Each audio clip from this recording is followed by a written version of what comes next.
All right, hello everyone. Gabriel Clevenger here, pastor at the table. So today is the second Sunday of Advent.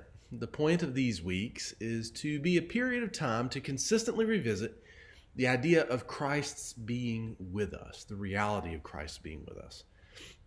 We celebrate Christ's coming 2,000 years ago, born in Bethlehem, sing Christmas carols about it and all that. But Advent is a way for us to recalibrate our hearts and minds also around the Christian hope of Christ's coming to us again. Yes, God is with us in a very tangible and real way now, but there is coming a time when Christ himself will return and God's presence with us will be different. I encourage you to read the things, have those things in mind as you read the passages for this week. If you haven't read them yet, I encourage you to go ahead, stop the video here for a moment, and go to read them. They'll be on your screen here in just a moment. I'll meet you back here in just a minute.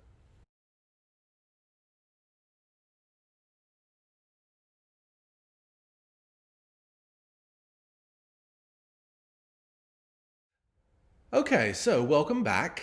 Well, Isaiah's passage today might have shaken you up a little bit. We don't typically consider talk of God's judgment during Christmas. And you're right, well, we don't. But maybe we should.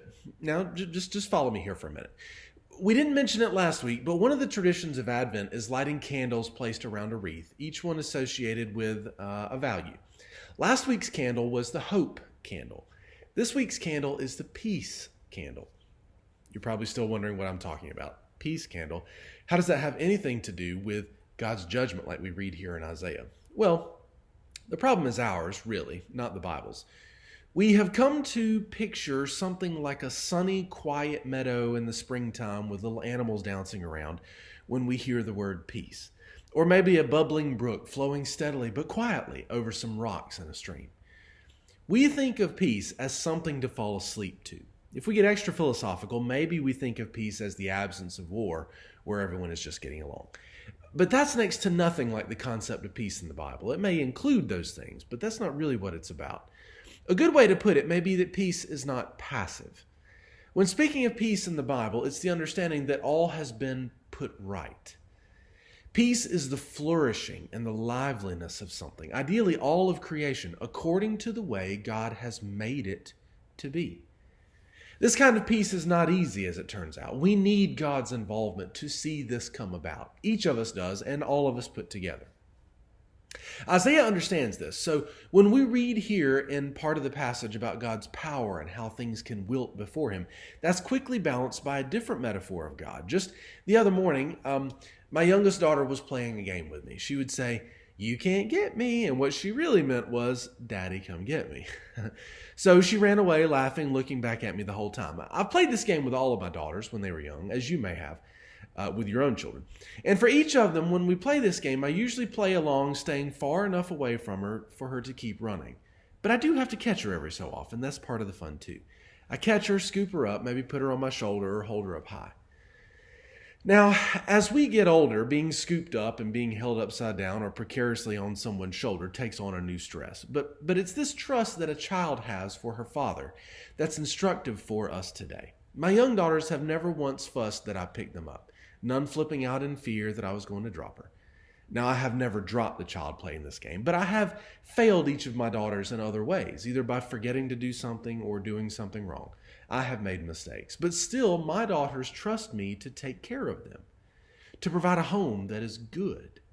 How much more can we trust God that he will take care of his children? The one who has promised never to leave us or forsake us. Isaiah tells us explicitly that God will be shepherd to his people, that he will carry them in his arms, bundle them in his robe, and lead gently those who are nursing. That's how our passage from Isaiah ends today. Yes, God has a strong and mighty arm, as we read there, able to melt landscapes with the breath of his mouth. But his mercy, tenderness, and care for those in need of help and protection are characteristic of him also. As we wait intentionally for God's presence, we can do so with an earnest and a complete expectation of peace to come with him, peace to come because of him, for Christ to make peace as he comes. The expectation of peace with God's presence is something that we tend to forget as we get older. We get more cynical, more bitter, more broken.